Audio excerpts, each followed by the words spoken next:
ليهلك من هلك عن بينة ويحيى من حي عن بينة وإن الله لسميع عليم إذ يريكهم الله في منامك قليلا ولو أراكهم كثيرا لفشلتم ولتنازعتم في الأمر ولكن الله سلم إنه عليم بذات الصدور وإذ يريكموهم إذ التقيتم في أعينكم قليلا ويقللكم في أعينهم ليقضي الله أمرا كان مفعولا وإلى الله ترجع الأمور يا أيها الذين آمنوا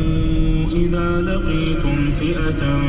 فاثبتوا واذكروا الله كثيرا لعلكم تفلحون وأطيعوا الله ورسوله ولا تنازعوا فتفشلوا وتذهب ريحكم واصبروا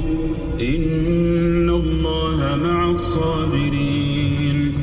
ولا تكونوا كالذين خرجوا من ديارهم بطرا ورئاء الناس ويصدون عن سبيل الله والله بما يعملون محيط وإذ زين لهم الشيطان أعمالهم وقال لا غالب لكم اليوم من الناس وإني جار لكم فلما تراءت الفئتان نكص على عقبيه وقال إني بريء منكم بعض